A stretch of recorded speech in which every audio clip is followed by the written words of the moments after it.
El Ayuntamiento de Madrid les da la bienvenida al Centro de Cultura Contemporánea Conde Duque. Tanto el equipo del centro como los artistas queríamos darles las gracias por asistir a la función y mantener juntos la cultura viva. Para continuar siendo un espacio seguro, por favor, respeten la distancia de seguridad y manténganse en el asiento que se les ha asignado. Cuando termine la función, el personal les ayudará a salir de la sala de la forma más segura. Se realizará desde las filas más cercanas a la puerta a las más alejadas.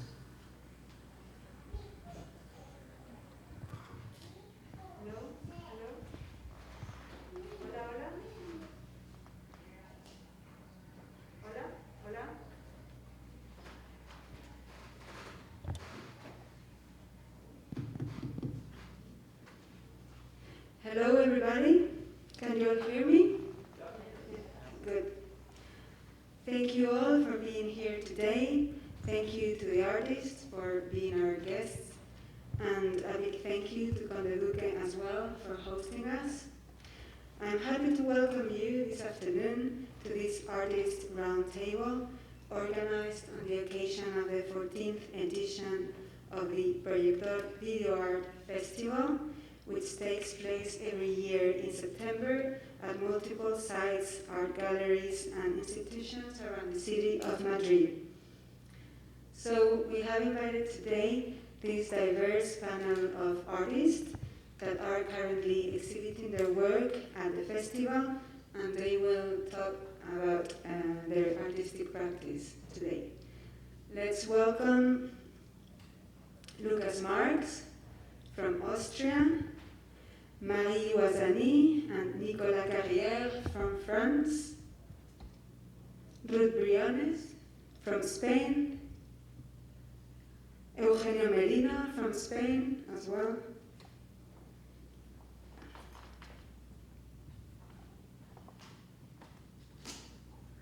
Enar de los Rios from Spain, Zeng Yuqin from Taiwan, and Przemek Węgiel from Poland. So we are starting with you, Lucas. You can take it there.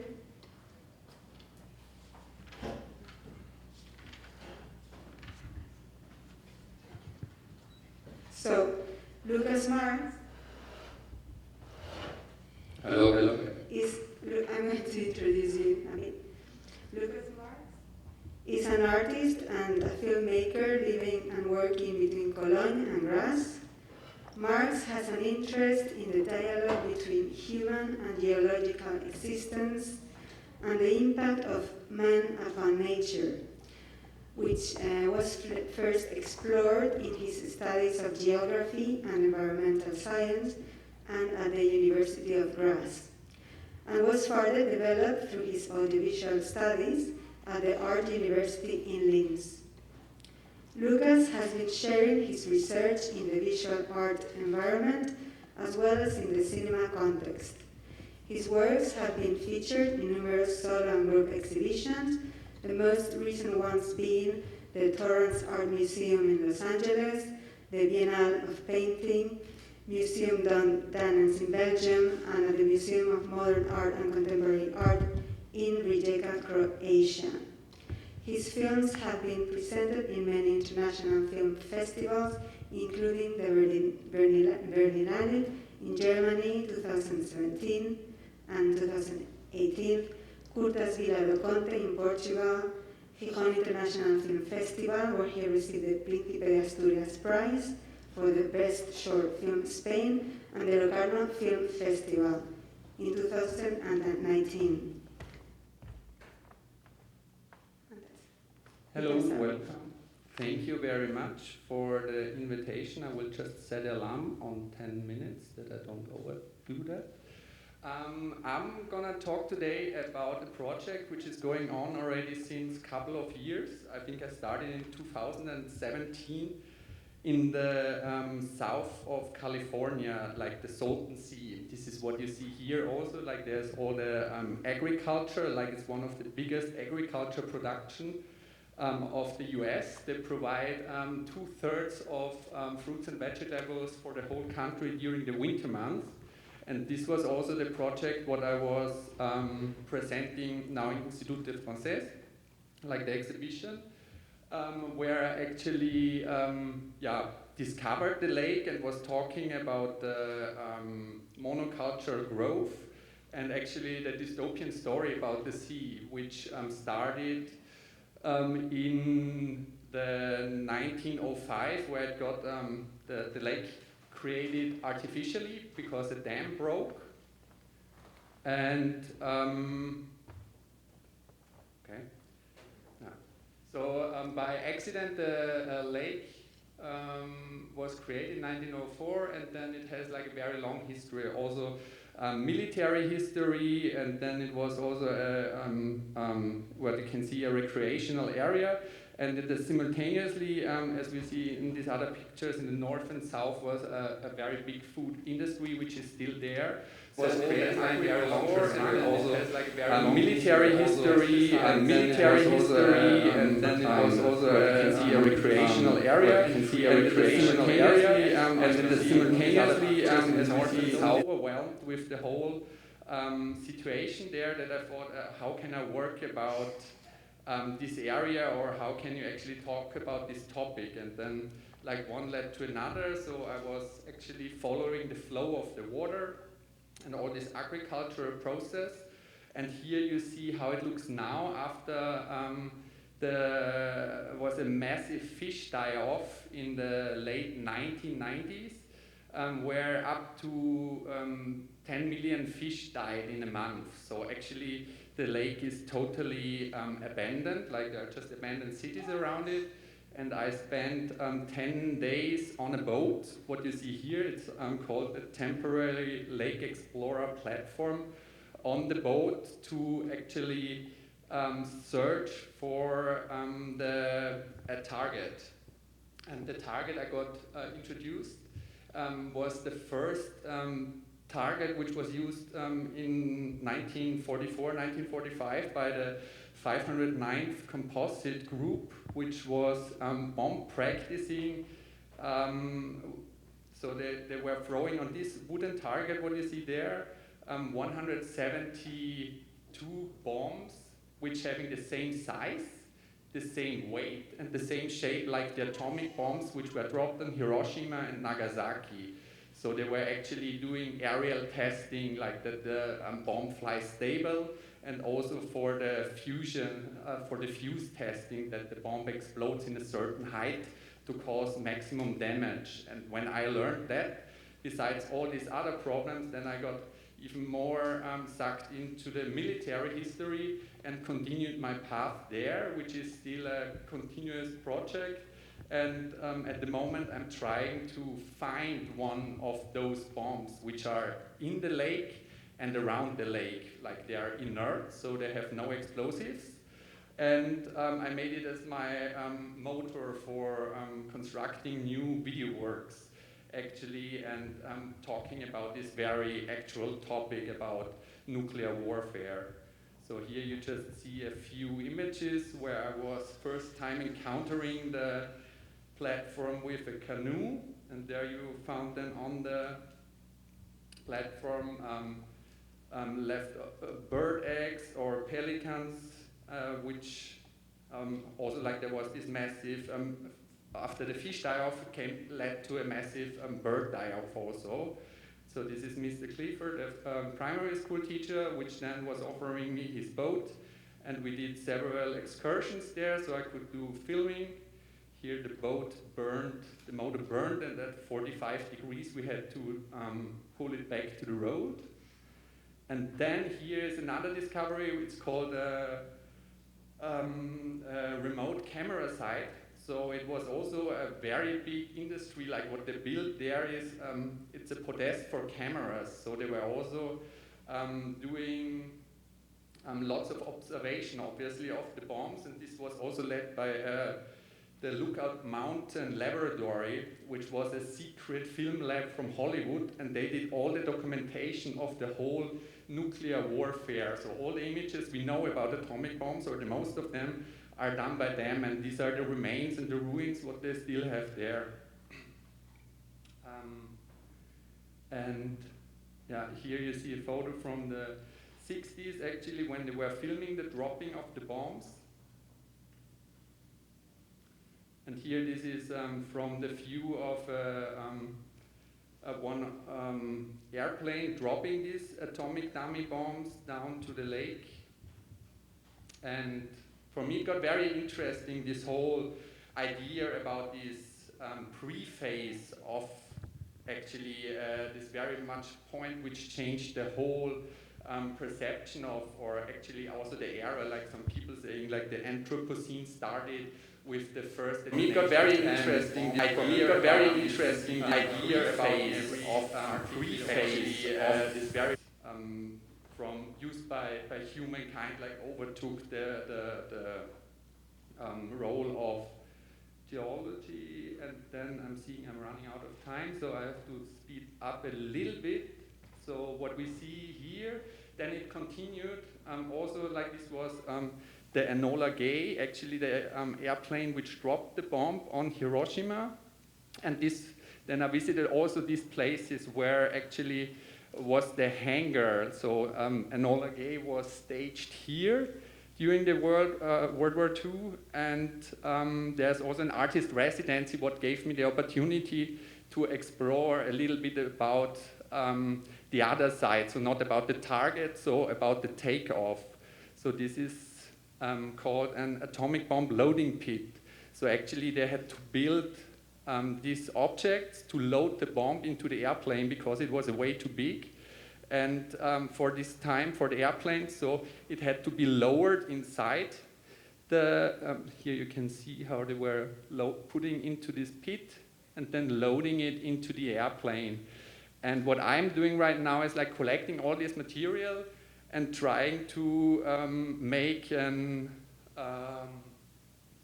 documentary where I can lay out like the whole research as it goes in so many directions, which I'm trying to give you just a little bit of an insight. Here's again the Lake Explorer platform where we spent 10 days actually also looking for a bomb. So we had a huge side scan sonar on board, meaning we were looking for metals on the ground of the seabed. So you can see here some images which are suspicious and could be some impacts in the ground. So we were recording this for around 10 days. And here is also, these are some fish nests what we found. And then actually another story about the lake is what you see here is the lake is losing water because it is an artificial lake, so there's no natural inlet and no outlet. So it's just vaporizing, and it's also one of the biggest health disasters what the US is going through. And in 25 years, the whole lake, which is around 40 by 20 kilometers, will dry out and create a huge dust bowl, but not just a dust bowl, like with toxic dusts, and nobody actually really cares about it there. So, and what happened then through the evaporation, like other targets are popping out of the water. So this is what we found there. And then the finishing, then I still have 13 seconds.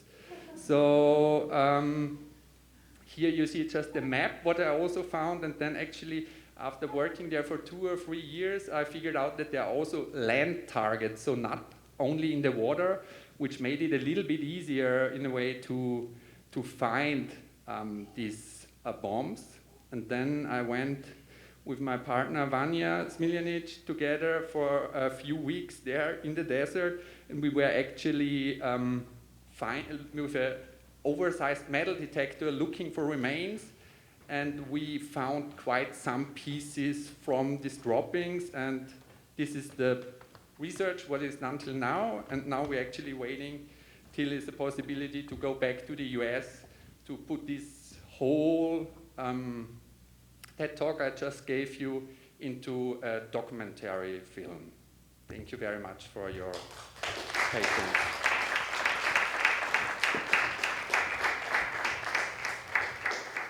Thank you, Lucas.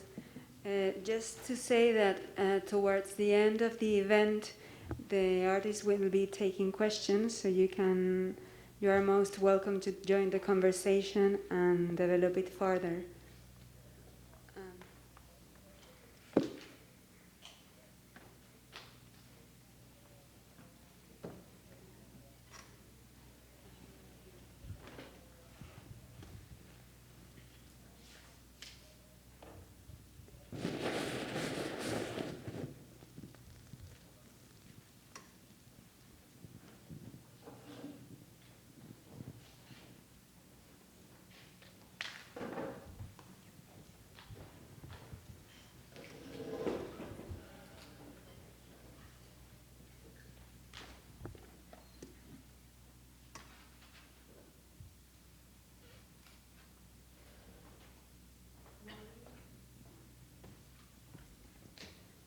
Marie Ouazani and Nicolas Carrière live and work together since 2005.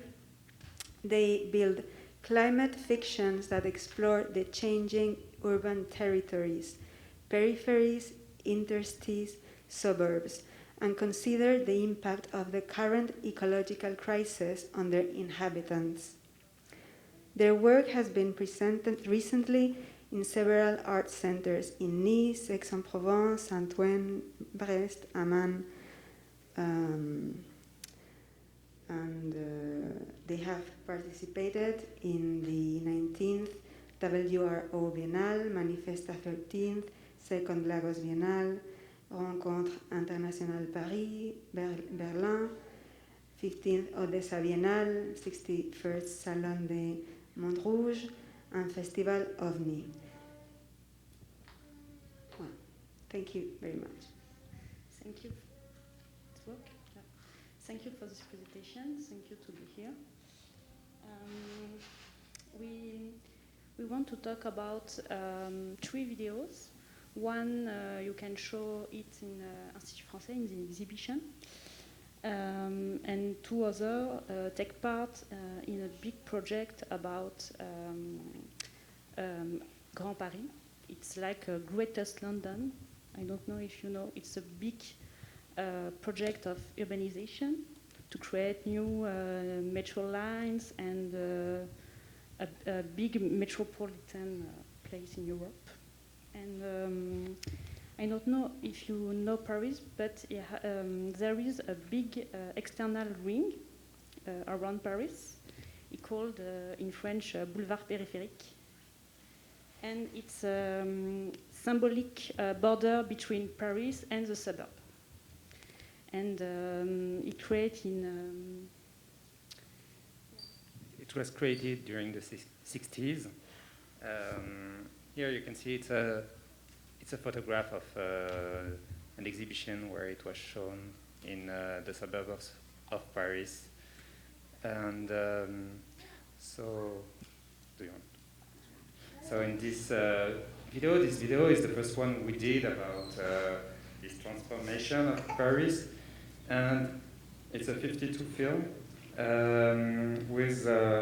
that is following people that are taking care of the plants growing in the interstices of this ring and the suburbs.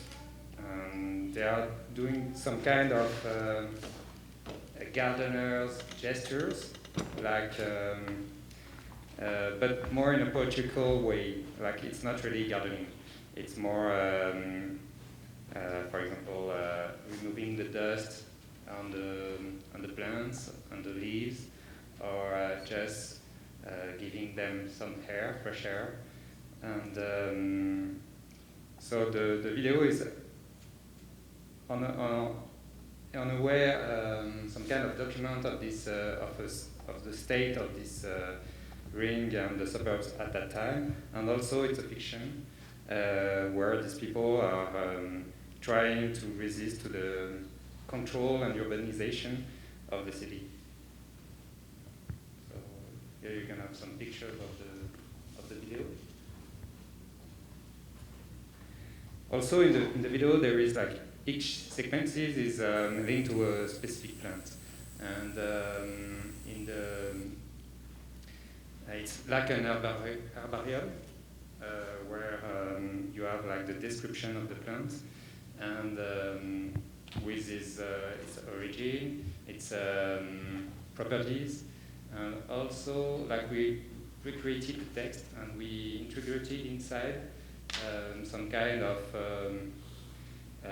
jokes or metaphors, because a lot of plants in the suburbs and ring of Paris are coming from outside France and outside Europe, and they get naturally there. So for us, it was a link. It was a way to make a link with the population of the suburbs that often come from old colonies, French colonies, or different backgrounds, and in a way, by showing some good properties of these plants, it's a way to say that this population will be like a positive way for the future of Paris.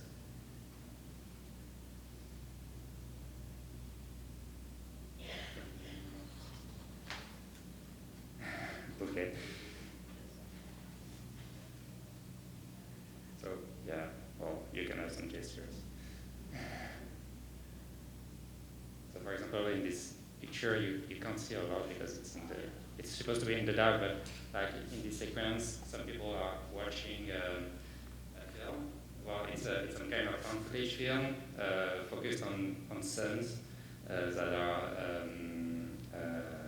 that we took into Hollywood, or not only Hollywood, but movies, also action movies, different kind of movies. And so in our video, they are taking the plans of a building that is close to the drink, the periphery, and they are showing them this sense, like they are giving them this, because the plants needs to have light, so they are giving them the light of these films because they are into an indoor building.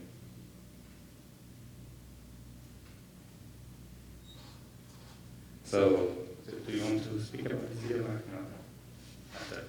Okay, so in this video, Impression Météo is a video we are showing at the moment at Institut Français in the exhibition.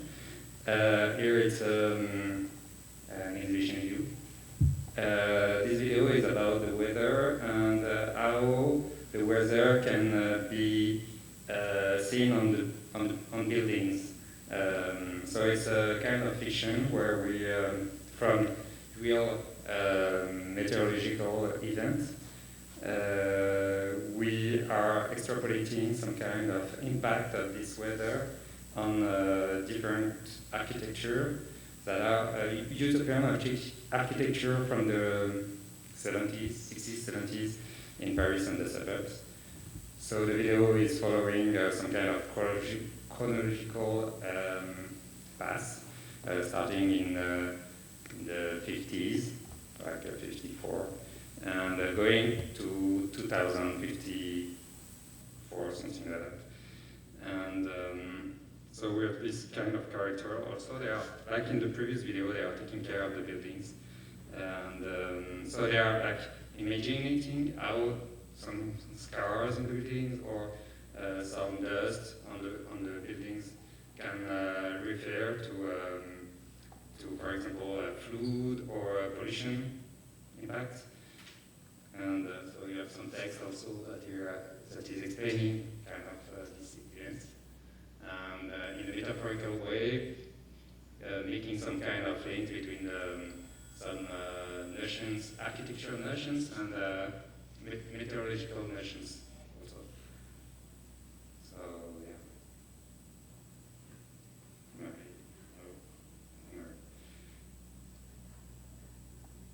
So there is some picture of the video. This video is 26 minutes. It's a video we did just before the pandemic, like we did it in 2019. And it was the second opus in this work on the Grand Paris. And so in a way it was a bit strange because when we did this video, we wanted to have these places that are normally crowded, like really empty, because we thought about having some kind of heat wave impact. And it was really resonating after, so like creating an echo with the pandemic, because these people were in these spaces, empty spaces, like during the first lockdown in Paris. So it was like a bit before. So in a way, we didn't know that it was going to happen like that, actually.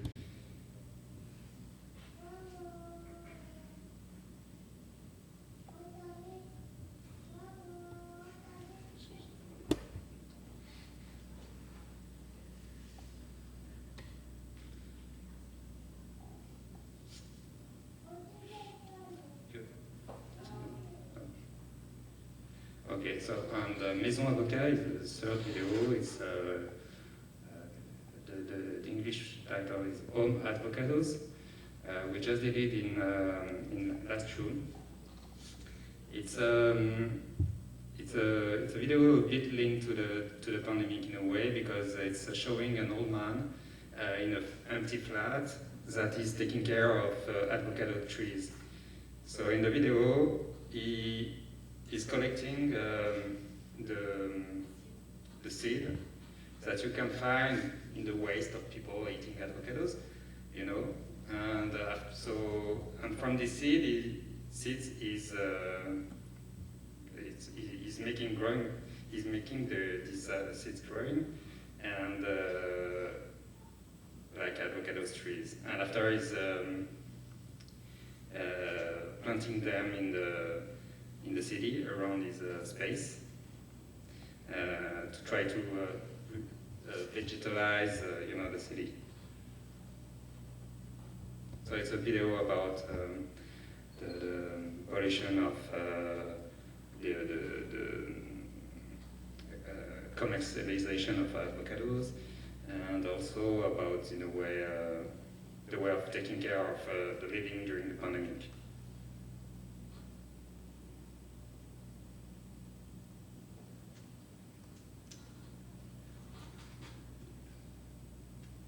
And the character plants a little avocado tree in very close to the big highway, and always the same 60s building in the suburb of Paris.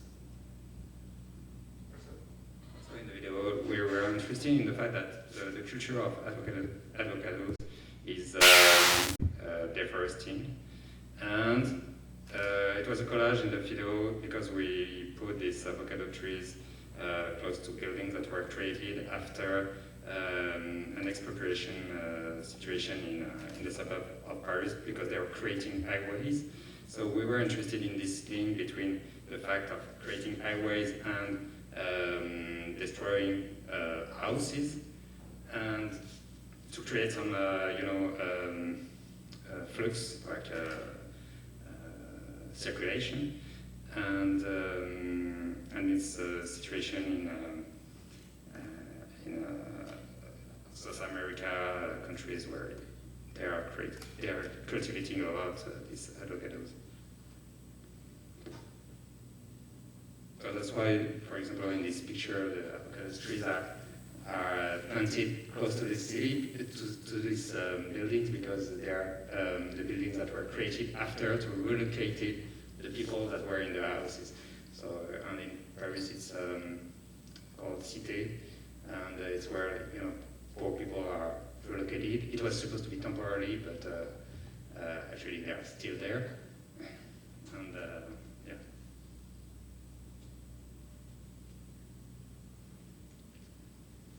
So thank you. Thank you.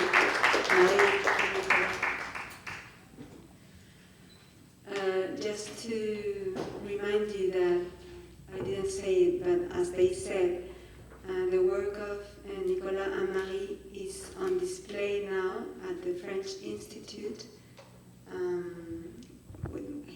Their work, Impression Météo, which is weather impressions. Yeah. And also the work of Lucas Marx is displayed at the French Institute, Imperial Valley, and De la Fantasia, which we could see a screening of it yesterday there.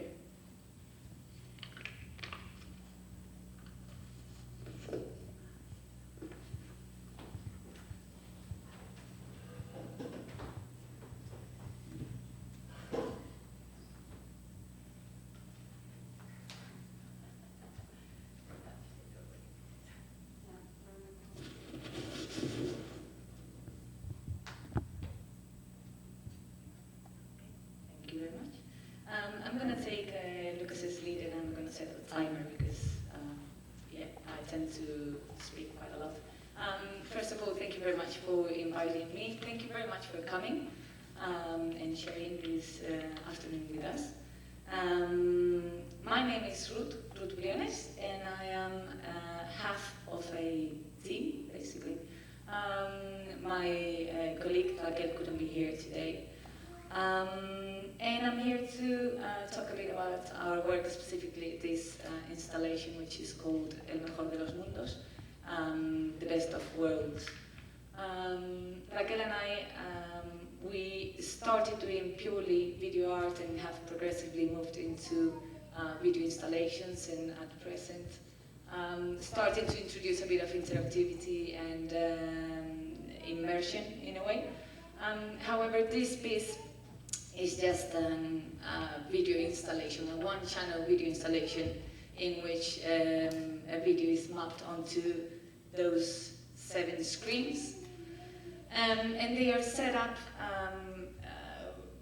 basically separated from each other, so set at a space in the Z-axis, so people can actually walk in between them and be a bit surrounded by the video and listening to the audio. This piece in particular, well, our work in general, we usually deal with Western society.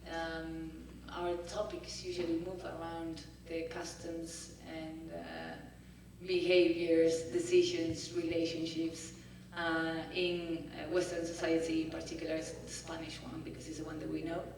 And this one dealt with the theme of identity. Identity and the representation of that identity for the consumption of others. So we took basically the idea of a contemporary self-portrait, and one that is continually making and remaking itself using several images, mimicry, tricks, filters, etc., etc. And a portrait, as I said, that is made specifically to show people who are far away, usually online, who we don't know, and who tend to be harsh judges in general. So we took this idea and we set up a set of characters. They are not specific characters, they are just John and Jane Does. And those characters are continually, again, building their self-portrait, and at the same time, we hear an inner dialogue, well, it's actually a monologue, an inner monologue, that is built on a stream of consciousness sort of way, that is recounting and reliving and kind of picking one thought, exploring it, losing trail, and reviewing in a way all the life experiences that have turned these people into what they are, basically. So yeah, we have used, as I said, a lot of it's heavily affected in a way. It's loaded with a lot of visual effects. We play with a lot of optics and optical illusions and stuff like that in the formation of these portraits. And we kind of influence. I'm showing this image in particular because we have referenced a bit, or we were influenced a bit by the work, a specific work of Samuel Beckett, which is called Not I, which is basically a voice or a mouth in the middle of a theater space, who is very, very quickly recounting situations of her life, because in this case it's a woman. So this is something that we wanted to reference in a way, how we are constantly, in a way, submerged or attacked by our own thoughts, and how we use them and we change them to create our own narratives that nowadays are constantly being streamed outside, and they are being judged by other people in a way. This is a project that we did in 2018, and what is being shown in here is the video exclusively. But when we presented it back then, it kind of struck a chord. So we received a lot of feedback regarding not only the work itself, like visually, but also the narrative. We tend to do narrative art, so in that sense, it's, I believe, fairly accessible. So that meant that we received a lot of feedback, and people were telling us both positive and negative in a way. And people were kind of relating or recognizing the characters that were in this piece, because they basically speak about a particular time in history, in Western history. So someone told us back then that this could be a piece for sing, a piece for performance. So we decided to turn it into a kind of theater performance, and this is what we have been doing actually this year, which starts in here. So this year we had a residency. We took this project farther. We narrowed it a bit to one person, one performer experience, and we took the video as a kind of second character. So we wanted to use the video not as a backdrop, but as a tool that helped this character to create that self-portrait for the owner, in a way. And I think, well, this is a very small piece, and yes, I think that maybe I can show you, just to be a bit brief, a video, kind of a trailer of this project, for you to get an idea, more or less. Unfortunately, I don't have it translated into English, but I think that the images probably speak more for itself than the text. Which was here.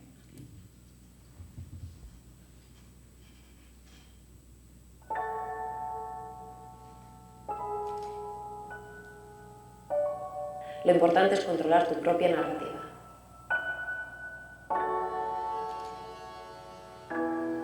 La vida me va bien. Potencial es mi nombre, posibilidad mi residencia. Soy lo que hago hoy. Mañana seré otra cosa, probaré otra cosa. Puedo ser cualquier cosa.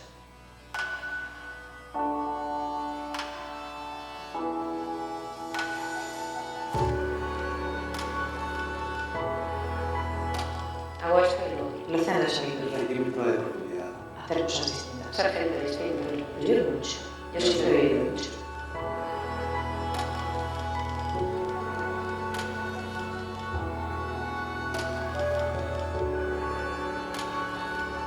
Dale, no te rindas, nunca te rindas. Si te rindes has fracasado. Si has fracasado, fracasa otra vez. Fracasa mejor, decían. ¿Has probado ya fracasar mejor? Un día me dijiste, cuando yo ya no esté, y dejé de saber quién era, ni dónde estaba, ni qué hacía, ni por qué. Si se alcanza la velocidad de la luz, el tiempo se detiene por completo.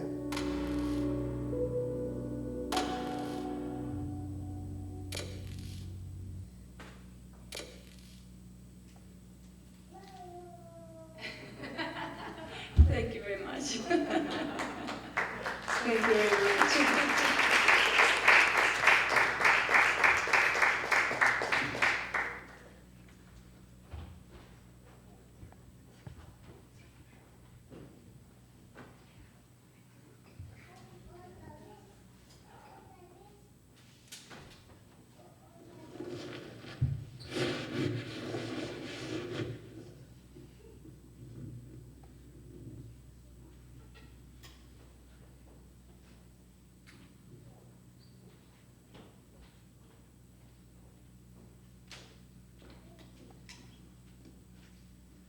Good afternoon. My name is Eu. To present me? Do you want me to introduce you, or you prefer to do it No, yourself? I can present myself. Okay, that's fine. So, my name is Eugenio Merino. I'm here to talk about my work. So, good afternoon. Good afternoon. Some of my ideas. Basically, what I do is sculpture.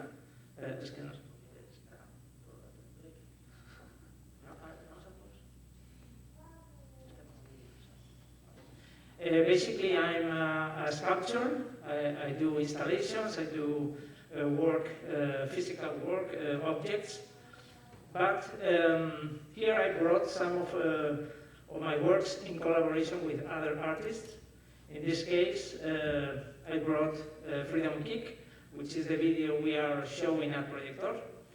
In this case, it's basically a football match that we made in Sao Paulo, in Brazil. Two elements have been changed. The ball has been turned into a head, in this case of Bolsonaro, and the team is not the usual team of players that usually compete between them to win, and in this case they are working together to throw away Bolsonaro from Brazil. So the teams are made, in this case, they are a collective, LGBTI collective, a lesbian collective, anti-fascist collective, and they are also part of the Rosa Negra football team. So the idea was these people that usually are targeted by the political ideas of Bolsonaro, they are playing against Bolsonaro. And Bolsonaro, we know he's homophobic, he is an ultra-right wing politician. So here what we see is basically a revolution, no? People fighting against Bolsonaro with the head of Bolsonaro as if we were watching the French Revolution, and that head was the Louis XVI head. This is another work, also in collaboration with another artist, another Spanish artist. The work is called Doormats, felpudos in Spanish. It is a work based on this book, which is called The Arithmetics of Patriarchy, in which Yadira Calvo, which is a very important writer from Costa Rica, describes history through misogynist quotes. So she has quotes from all of the philosophers, scientists. She has also from very famous politicians. So we decided to print on the doormats all of those quotes so that people could step on them. So we have this from Nietzsche, in which you can see he writes, when you go with women, take a whip. You have this where you can read, the woman is an animal with long hair and short-sighted. And you have also this one, there is a good principle that created order, light, and man, and a bad principle that created chaos, darkness, and women. So basically what we did is an installation where people could step on top of it before entering an art fair here in Madrid. So it would be like maybe a cathartic idea in which you leave behind all of these ideas to begin maybe a new world.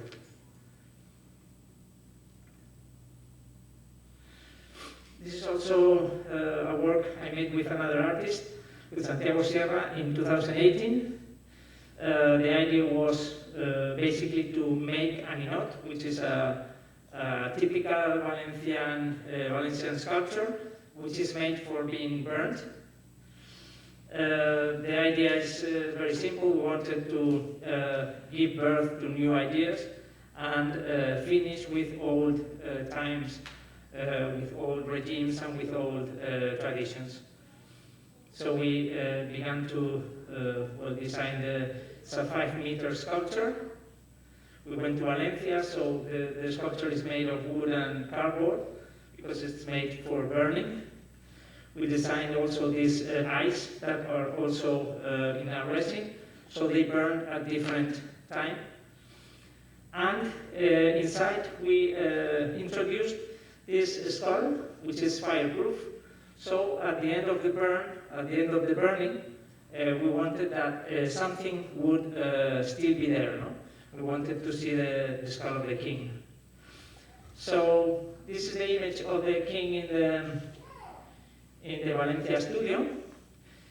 But then we had to introduce this to Arco Arcel, so nobody could know that we were doing that because it would have been probably banned. So we installed the sculpture at the Ia Pisani gallery, but we put a cloth on the head because we didn't want no one to understand what we were doing there.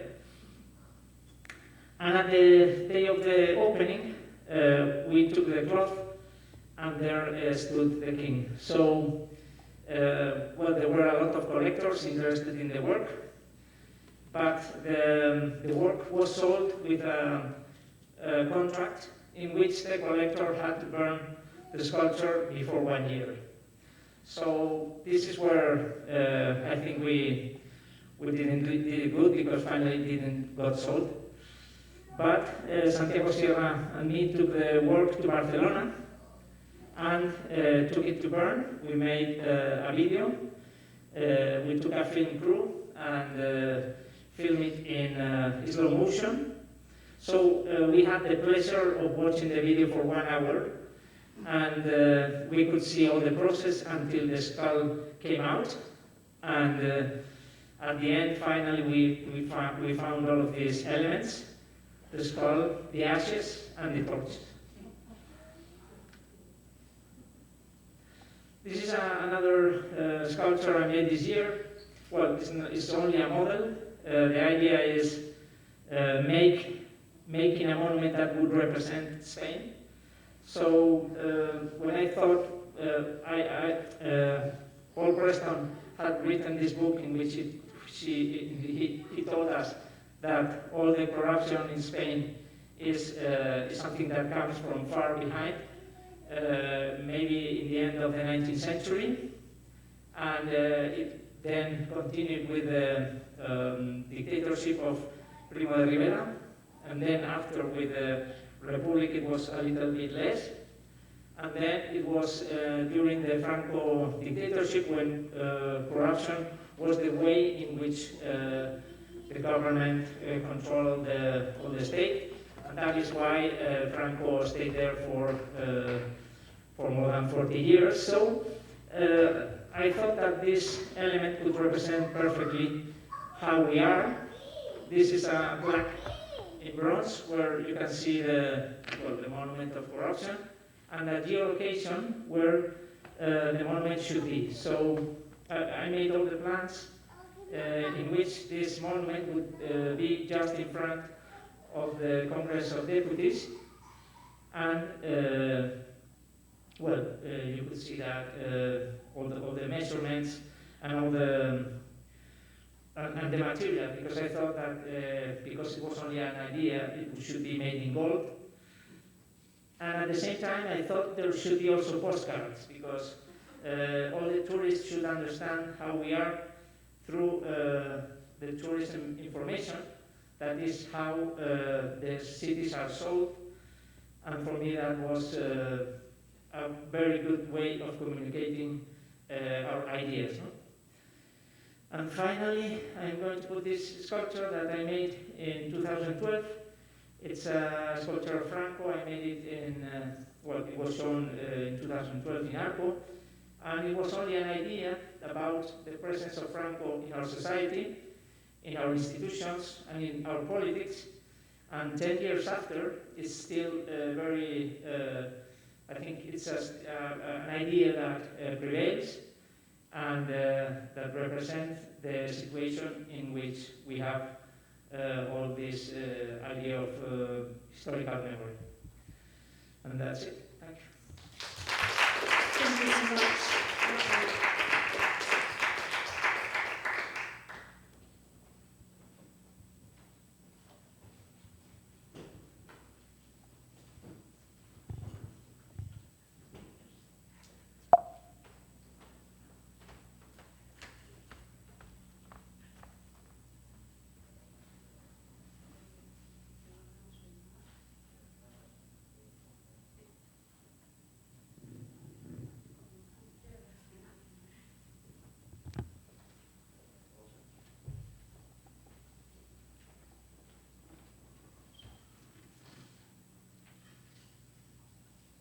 Thank you. Enardo Los Ríos is a visual artist. Sorry, that's the name is wrong. My name is Enardo Dios Rodriguez. Sorry. Yeah. Enardo Dios Rodriguez. Yeah. Sorry. Is a visual artist whose work includes video, photography, websites, text, and installations. In her artistic practice, she selects existing visual, material, and text as a starting point for an exploration of the poetic and its political applicability. Her last projects reflect upon the production of space and its socio-political and environmental consequences. Her work has been exhibited in different places, such as the Contemporary Jewish Museum in San Francisco, Project Space Melbourne, 55 Salón Nacional de Artistas in Bogotá, Palazzo Strozzi, Florence, and so on. Thank you, Nar. So, yeah, thank you everybody for coming, and thank you, Proyector, for inviting me to be here today. When I heard 2 days ago that I had to give a 10-minute presentation, because at the beginning I thought it was going to be a more informal conversation, then I realized, okay, I have to choose one work, because I cannot really talk about my practice in 10 minutes, on a general way, because all my projects are very research-based, so the research process takes a very long time, and for me it's very important when I talk about one of them to really explain how I came into the subject and what I found out through the process, and all those stories that I found through research. My work is also very interdisciplinary, so that's why it's also complicated to say that I just work with one media and how I work with that media. I work on a topic, and this topic then lets me to produce some specific objects or pieces that have use different media. The project that I decided to explain you a little bit about today is Vestiges. It's a project from 2019, so an older project. But I chose it because the video essay that is going to be screened as part of Proyector is part of this body of work, so I thought it would make sense to tell you a bit about Vestiges. So Vestiges started in 2019, and it's a project that deals about sand, and really thinking about mass movements of sand done by humans, and how humans have used sand in different moments, and how it has been extracted, and how it has been commercialized, shipped, etc. And I always also like to talk about my projects starting from the very beginning, which means how do I come into sand, because this is something that didn't interest me before. But by a coincidence, I ended up in Malaga in 2018 doing a residency in La Térmica, which is an area of the city which is a little bit in the outskirts, and it's very close to a very long beach, like a 1 kilometer long beach that's called Misericordia. And so while I was doing the residency there and I was working on a totally different topic, I would go to the beach every day and I would be like, wow, what a paradise, it's magnificent, I could swim, enjoy it. And then I found out that not that long ago, that area of the city looked completely different. And that the beach that I was every day, thinking that it was a paradise, has actually been constructed as such for economical reasons, for people like me and tourists to think, oh, what a paradise, how amazing. This has struck me very much, also because that would mean that a lot of sand had to be imported to create the beach. And researching and thinking like, okay, this movement of sand, and really understanding that the place that I was stepping on every day could tell me like many different stories of the place, like the story of gentrification, but yeah, of movement of resources from different areas. Just made me being obsessed with sand. And the more I researched about, the more I thought I needed to do a project about it. Because sand is the most used natural resource after water. And the crazy thing is that there's a crisis of sand. So even this material that we think that may be infinite is not. So humans cannot produce it artificially. It would take just too much energy. And of course nature needs thousands of years to make it. And we use it for absolutely everything. So every day when you look around you, the walls of your house, and the chips that are inside this computer, the pavement of the streets, they are made out of sand.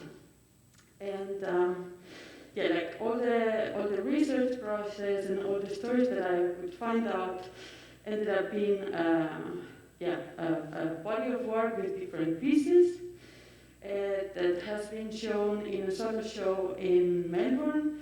This is an exhibition view of the exhibition from outside. Inside it looks like this. So there are a series of photographs floating before the curtain. There's a poster on the floor that people can take with them, and some murals on the wall. And on the other side of the curtain, there's the video essay that is part of Projector. I'm just telling you about the photographs and the video. I'm not going to tell you about the other pieces. So the photographs look like this, and they are actually postcards. It's a series of 6 postcards, and they are presented in these white metal mailboxes that are super shiny, so they have LED lights on the top that are hidden, and it really has this kind of like estate, real estate company LED light thing. Each postcard represents one of these beachscapes, paradise-like, constructed for tourists. And what I do, you can see it well there. What I do is that there's like image of the beach, and it has a text over it saying the location of the place. In this case, it's Telecitas Beach from Tenerife. But what I do, the exercise that I do, is that over the word Tenerife, I correct the location, writing with sand where actually the sand is coming from, because Telecitas Beach was done with sand imported from Western Sahara, which is also very interesting to see this movement from south to north to construct this paradise in the north. There's another example of Sentosa Island, which is an artificial island constructed in Singapore, and it's this luxurious resort that it's in Singapore, but all the sand was also imported from Malaysia. And then the other piece of the project, which is the central piece, is called Vestiges on Archipelago. It's a one channel video that is 40 minutes long, and it talks in a very poetical and political way about different stories that I found out through the research, and I structure it in 4 chapters. And it's like a typology of islands that I created. And each island, which is each chapter, talks about a very specific movement within this mass movement of sand. So the first chapter is the inverted island. And in this chapter, I'm talking about the movement of extraction. So when the sand is taken from a place. I'm focusing on sand mines in Australia, most of them abandoned sand mines. And I came to this idea of the inverted island because looking at all the sand mines, I saw the same pattern once and again. So it's not the sea, and in the middle there's sand, but it's the totally inverted idea of that. So there's a desert, and in the middle there's this usually like blue dot, which is a place where it has been dug from the ground, and the water cannot leak in anymore, so they end up creating these kind of lakes, which are usually very toxic. And I'm taking as an example the biggest sand mine from Australia, which was in the Cronulla sand mines, and which is the same place where James Cook arrived at the end of the 19th century. The second chapter is the transitory island. So I'm really talking here about the movement of transition. So when after sand is extracted, then it moves from one place to another. And I'm focusing on these big ships that are used on the oceans to transport sand. And I take as an example one of the biggest dredger machines. Dredger means like they also suck sand from the bottom of the ocean to transport it somewhere else. And one of the biggest ones is from a Belgian company, and it has been named Christopher Columbus, which of course for me was very telling. The third chapter is the artificial island, and it deals with the movement of import. So after the sand is extracted and is moved to, so where those places where the sand is imported to. And I'm focusing again on a very specific example, which is an archipelago of artificial islands in the coast of Dubai that have this shape of the world, so they are actually called the World Islands.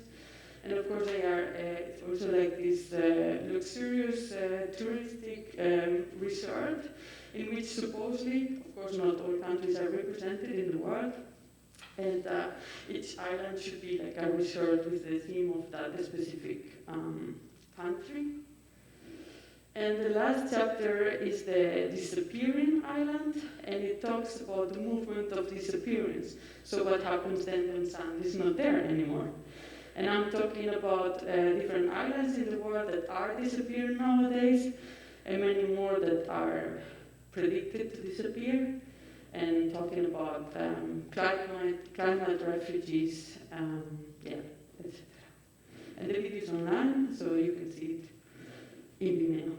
Yeah, thanks. Thank you so much, Matt.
Welcome, Chen Yujin from Taiwan. Chen Yujin is a very renowned artist from Taiwan, video artist, film director, photographer, curator. His work has been on display at the most renowned galleries and fairs and events around the world, and has been awarded with such an extensive list of prizes that we could be here talking for an hour. So I'm just going to name a few. He's been the only Documenta 12 German castle artist from Taiwan. He was awarded the Best Young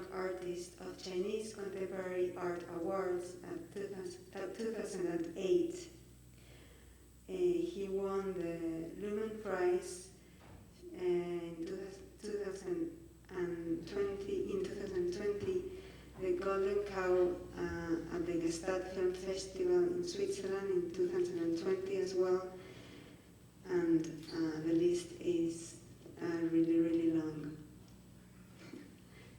So welcome, Senju Chin. Thank you. And my government helped me to find a translator because my English is not quite well. Maybe you hear that it's very flowing, but it's not quite well. So I tried my best, and I will speak a little bit English and I speak a little bit Mandarin, and she will help me to translate it.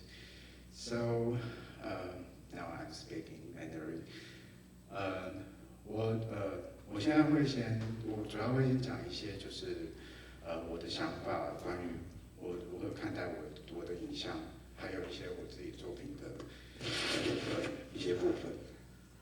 It's okay.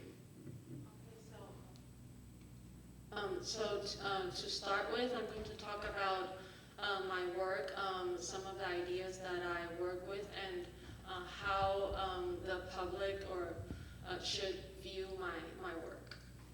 Okay, so let's get something to sleep.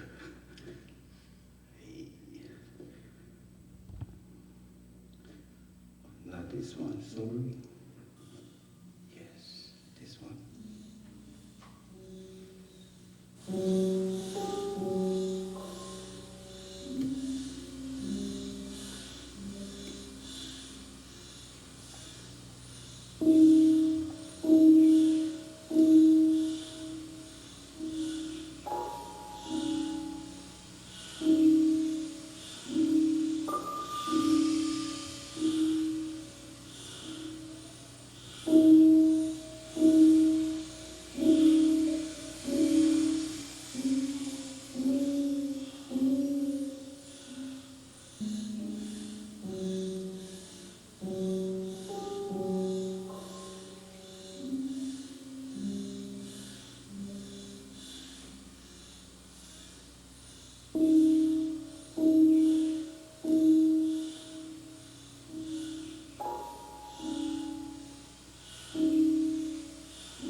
Yes,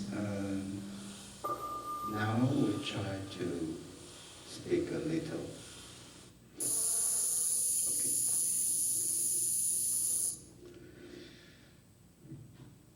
我的作品其实大部分我要先讲的是，其实，在亚洲一个比较压抑的一个国家的状况下，其实当代影像其实反而造成了一个亚洲的一个创作者很好的出口。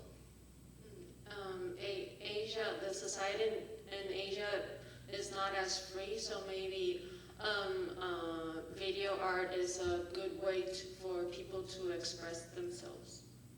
那其实，在我的观念里面，其实现在的当代影像，还有我的影像的观念是，现在很多媒材都是模糊的，然后很多的状态是暧昧不清的。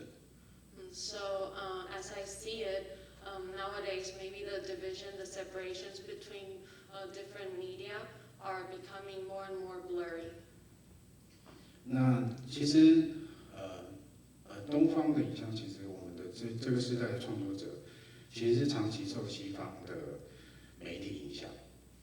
So in Asia, the image is how we view image is really influenced by Western concepts. 因为我们其实成长背景，我们听的是摇滚乐或是朋克，然后甚至我们所看的电影，大部分都来自西洋的电影。Because mostly as we grew up, we listened to Western music, punk or rock, and the images, the videos the cinema we see, the films we see, were mostly from Western countries. 所以实际上在这个时代，我们这个时代里面，其实亚洲的创作者，尤其是台湾的创作者，大多吸取的视觉影像的美学观念，并不是完全的东方化的。So in this time and age in Asia or in Taiwan as well, our aesthetics, how we view images, is not really completely Asian. It's really influenced by Western ideas. 所以回到我自己的创作本身的话，其实我非常的迷恋所谓的人的生活或是状态，在一个社会当中。So coming back to my practice, in my work, I'm really interested in the person and how. 在人的行为在这个社会当中。How people act or interact in society. 所以实际上我现在播放的是我这几年，大概这3、4年，我所关注的，我把它转化成影像的方式呈现。So what we are viewing right now is an expression or of what I've been developing in the past few years. 那我们回到因为实际上我认为其实可以从影像自己本身就可以讲到很多的内容，所以我大多探讨的都是在比较内化的自我存在，或是在一个内化的哲学性的讨论。So I believe that the image says a lot. So the image is a reflection of my thoughts on existence of philosophical concepts. 现在播的这件作品，其实是我近期我觉得最重要的很巨型的作品，一共有50多段影像去做，在同一个空间去制造出来的。So this work we're seeing right now, it's composed of 50 fragments.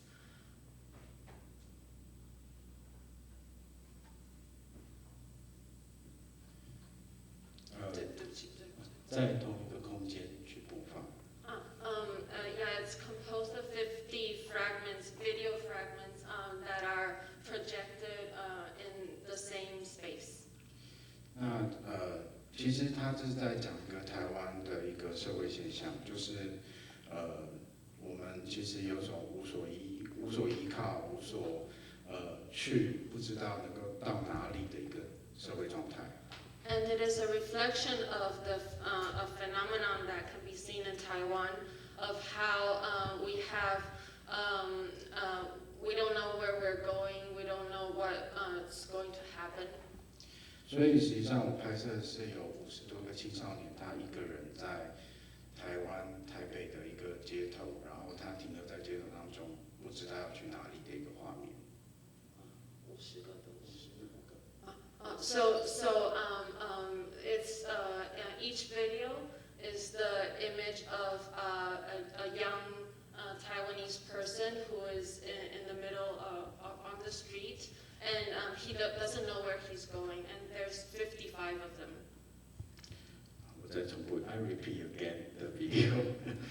So this video is very important for me because this video is presented how to feel about the hopeless in Taiwan because in Taiwan, when I finish this video, they have a 学运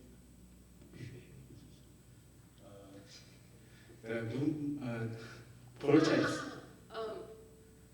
Political movement? Yes, yes. Okay. The political movement, protest in Taiwan. There's a student they against China and against the government, and it's present that how the young people and how the people in Taiwan they feel very struggle between the how to present ourselves and how to present against a lot of different kind of perspective to see how Taiwan should be. Yes. And it's very serious things, and this work is never shown in a very good way because they have a 55 video and it need a really large space to show. And each video they have the sounds of the night, and the night is very noisy in Taiwan because in Taiwan it's very crowded, and you will feel a lot of different kind of voice in Taiwan. The dog is barking and the people is fighting, a lot of different kind of noise in Taiwan. And this is kind of my wish list that if anyone could help me to present this video, but I really love this video. Yes. And now we discussed about the video in this exhibition, the Shivering World. Yes. And I don't know, there's no sound. Yes. Okay. It's very nice. Yeah, I like it. I like this. Because this video is showing wall. In this video is present that the 哲学性的一个状态，就自我存在性的状态。So it's like a philosophical state of existence. 其实我在讲的是一个人存在在这社会当下的一个孤独的自我的状态。So I talk about how a person's existence is really lonely. 所以实际上我在讲的是，我们常常在这个社会状态下，我们会在一个会议当中，或是在一个群体当中，我们会抽离自己，突然间看到你跟这些人在一起。So in the societies, oftentimes, for example, when we're attending a conference, we suddenly extract ourselves from that place, and we look at ourselves in that situation. 然后那时候会询问自己说：我为何在这？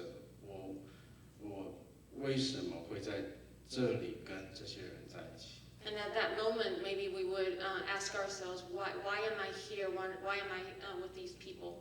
在那个当下的时候，你自我的存在的那个存在性是非常非常强化的。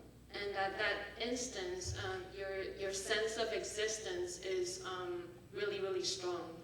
所以实际上，我相信这个社会，全世界的社会都是会坏的。So I believe that all societies will deteriorate. 所以实际上，我觉得，一个毁坏的社会跟一个整个我们抽离的状态是不断的强调，应该要不断的强调你为何会存在在这个世界上。So this deteriorating society and this sense of loneliness, it makes us think why we are here, why we're here. 所以实际上，在我观看，其实所有的人都是孤独跟寂寞的。So as I view it, everyone is lonely. 所以其实，在所有的一个状态下，在这个影像当中，其实他是不断的反复观看自己，我为何在这？然后我为何会处于这个环境？其实这个派对就像一个类比式的是，里面所有的角色都可以类比到一个社会里面的任何一个角色。So in this video, in this party, as you can see, I'm also questioning, there's a questioning of why am I here? And 这派对当中的，其实一个派对里面的角色，各种角色都可以对应到社会当中的不同的角色。So all the characters that are within this party, they can be a reflection of characters in society. 那其实我所有的录像的作品的声音几乎都是我自己做的。And so the sound to all of my video work are made by me.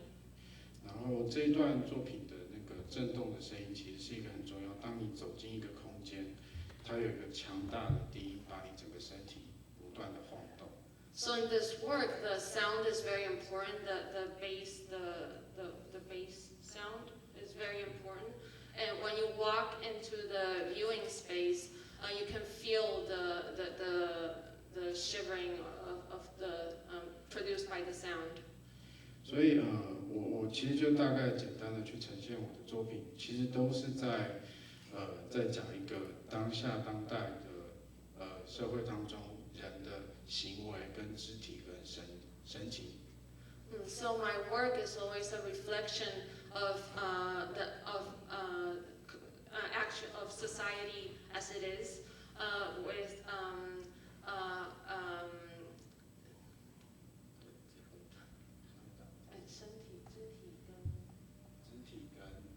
I forgot what I'm talking about. 肢体跟身体在人的身体还有在神情状态，在这个社会中当中。And how maybe our body, our expressions are within this society. 我不知道我现在是超过10分钟还是没有。Have we gone past the 10 minutes? Oh, I'm sorry. So just finish, and I have to not so patient because I will never end. So thank you for everyone. Yes.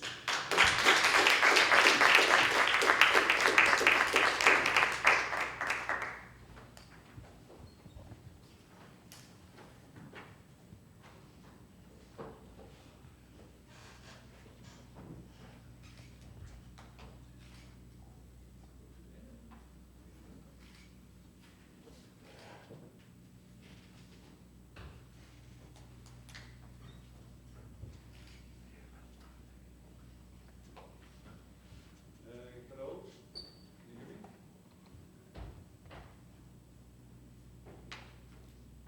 can you hear me? Okay. My name is Przemek Węgrzyn. I'm from Poland, and I would like to talk a little bit about my work, Scarcity, in Espanol Escasez, which is presented here on projector on a white lab, Paseo de Castellana. This work is related with the current environmental crisis, with climate change issues, and actually, because in my practice, I'm really interested in the relation between the landscape and the human impact, but not only in the terms of environment, but everywhere where we can observe a suffering, violence or death through things that are in landscape or to remain in a space. In the Scarcity, I started to work on this video in 2018, reading a lot about the climate change, about the crisis and so on. I realized that there is a slight possibility of perhaps another extinction. Of course, it's not, and it appears that the extinctions the Earth suffered in the past were very often caused by the greenhouse gas effects We remember about the thing that the dinosaurs died because of an asteroid, but it was really a strange situation, because normally a lot of extinctions are caused by internal causes, and I think that we perhaps didn't realize, and we don't realize how deep the changes can be. And so I thought that perhaps I would like to tell a story which will take a form of fairy tale about humans, but which will be told by the animals, by the animal. Because all the discussion just takes only one side, just the side of the humanity, the side of the humans, and all the culture is focused on it. But we are only one of the species in the earth. And so I chose this form of a fairy tale, reading a lot of how animals are shown in the fairy tales, like stories of Grimm brothers and so on. I decided to make a narration which is told by the animal, which is a descendant of one of the first cloned animals. It appears that in the late 90s, with the first experiments with the cloning of animals, one of the first animals was a mouflon. And this mouflon is a narrator of my story. And to show the visual, to find a visual representation for the problem, I decided to find a lot of places that are abandoned for many reasons, for political changes, for economical changes. They are quite ubiquitous in Eastern Europe when I was a teenager. Now they are very rare, and it's not easy to find. But through research on websites, on social media, I discovered a lot of places that still exist. Visited them and tried to. Maybe this one is not a good. This is a good example. This is olfactory in Poland. A lot of places are situated in Poland, and some I think in Slovakia, and the huge part of this video was also recorded in Iceland. Here's an example of one of the places. It's an old factory in southwestern Poland.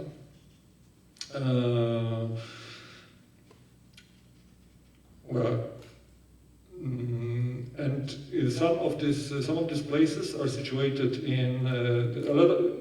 Actually, working on this video demanded a lot of traveling. So demanded a lot of traveling and researching the places. Sometimes going to a place. I didn't really know how it looks like, but I only had some pictures or something like that. This is one of the places. This is in Iceland. It happens that in Iceland, northwestern part of the country, which is called West Fjords, is now very sparsely inhabited. But in the past, in the 50s, in the 60s, there were a lot of fishing industry there. But after the economical changes, a lot of people immigrated, most of them to Reykjavik, and in a really, really big area of Westfjords only now lives about, I think, 5,000 people, and most of them in two small towns. So it's really like empty world with only a few houses left sometimes in the mountains. Let's go to the second place. Maybe I will talk a little bit about the places and then about the narration. Here's another place. This is in Poland, a former factory, I think made by the Germans. Not really sure. With really astonishing views. This place is quite a normal view in northern Iceland, an abandoned farm with everything left, like everything, the books, the kitchen, everything left in a state from perhaps 60s or 70s. Quite common view there. And I was really interested in finding a place which are already empty and with no human trace, like to show the world that can look like when the human really would disappear, would left some part of the world, or would disappear as a species from the earth. And also, I was really focused on color because my background is from painting, and in my practice, firstly I'm looking for a place, and I'm trying to find a visual representation for it, and also I'm working a lot with the color to find the right feeling for the person, for the viewer to feel the ambient. So in these images in scarcity, I really wanted to show it like really great places with toned color. Okay, I think we are going to the next image. The text for the narration for the video was written by the poet, which is based in London, but originally she's from Romania, Simona Nastak, and we worked together with some ideas we together had to find a good narration for the memories of the humanity that disappears. So I think that Simona also had quite a similar background like me, because she's also from Eastern Europe, and perhaps is also from my generation, so can feel a little bit this kind of climate, this kind of changing of some kind of civilization collapse that I also witnessed as a teenager, as a child, and I think she really did a good job for finding a beautiful poetic representation for the images. The story of Simona gives a little bit of hope, and this is perhaps a hope that I can also share with her, because in the end, I think whatever could happen, the life on Earth prevails. So even without humans, or with humans or without humans, the most important is the life and the planet survives. So I think that's it.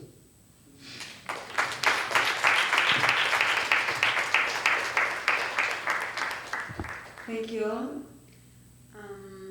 We are opening now the floor to questions. I have a question myself. Saint Chin has told us the reason why he uses video art as his means to express in the context of Taiwan. I would like to know about the rest of you. Why do you think video art is an effective tool to point out certain issues? In a way, all of you are either politically engaged or environmentally engaged or socially engaged in your practice. So I would like to know, for example, you, Lucas, you have studied environmental science and you moved towards art. So my question is, why do you think video art is an effective tool to point out issues happening in the world? I'm not sure, or actually I would say like it's the way of storytelling. We're having like a timeline, and this gives us much more like it's like all the kind of videos also, or lots of them working like as I work as a single channel work also. So you're having like really the time to reflect on it, and also it is the tradition of cinema in a way, or of this kind of storytelling after having like a discussion. So it is actually made like for exchange and like the working on the problems or reflecting together what we're doing right now. So this is why I think like the video is a very good tool in way of telling and approaching different places at different times, and then via the editing process bring them together, what is I think very difficult in any other medium in a way to condense it in this very moment and reflecting from different perspectives. Thank you. Any of you want to add something?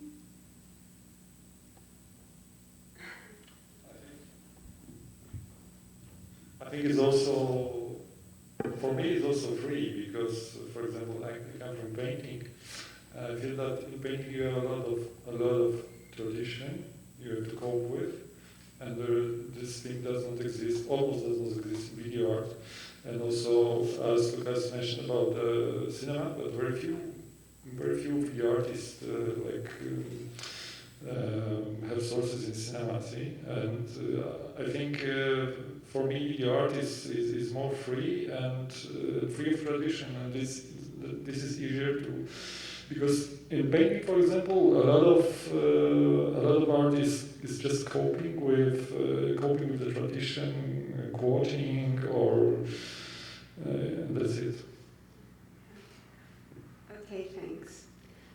So, any of you have a question?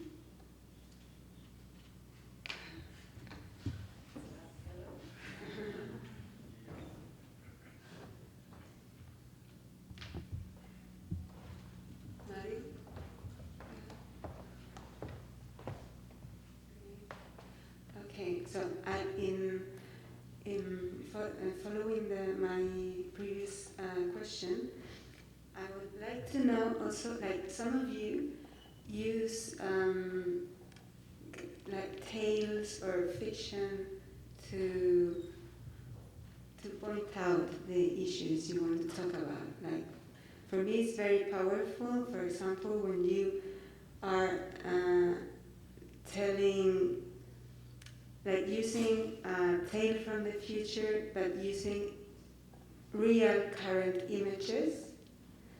Like to me, it's like telling something that it's going to happen in the future, but that is actually happened now. It strikes you. I don't know.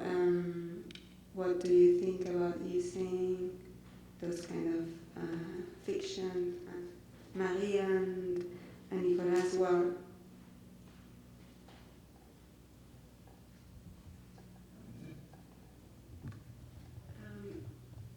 Yeah, it's very important to us to film in a real place and not create a futuristic decor or something like that. Because for us, climate crisis, it's a very present problem, and it's very happen now. And we want to create some alternative with the video. We create some alternative world can be happen in the present moments. I don't know. Thank you very much. I think, if I may, I think, at least in my work, fiction helps me to not concentrate on something specific, but it helps me communicate the issue on an abstract level, so that then when people actually see it, they then connect with whatever is calling their attention, whatever is speaking to them but I'm not referring to a specific situation. So I'm just kind of zooming out in a way. You know, you got me thinking earlier when you were saying, why video art? And I was like, I don't know, why video art? For me, video in general, the moving image is a compendium of arts. So you've got literature, if you're using text. You've got sound. You've got acting if you're using interpretation. You've got photography. You have so many things that, if done right, it really blows your mind. To me, it's a direct connection into unconsciousness, if you want. It speaks directly. Okay, thank you.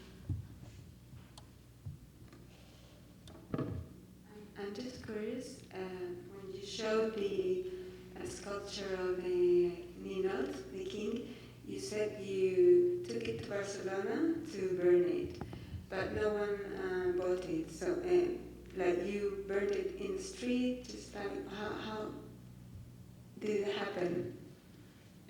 Well, we took a trailer, took the sculpture over there. The town where we burned it, they let us do it. So they brought, it was done in a very legal way, because you cannot burn anything in the streets. So that's the story. It ends there. So they call you, maybe they call you to do it in their village. Well, in that village, which is called Berga, they have a culture place where they usually do very strange projects. So we talked with them, and we tried to do it in Valencia, which is a place where we should have done it, but no one wanted, because they didn't want to burn the king, because they do burn the king usually, but they don't do it with hyper-realistic sculptures. So it's a kind of satirical thing. This was not satirical, so they were looking like at this like it was a very big problem to do it there. So that's why we looked in Barcelona. That's why we found this place, and we have to find some fire people to go there and burn it. Okay, thanks. So,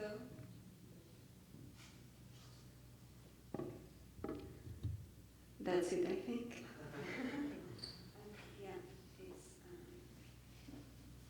already the time. So thank you all for coming. Thank you to the audience as well for coming, and thank you to Conde Duque as well. It was very interesting, and see you maybe in half an hour. We have an opening at Secuencia de Inútiles, so you are all welcome to come to have some wine and the exhibition as well. Thank you.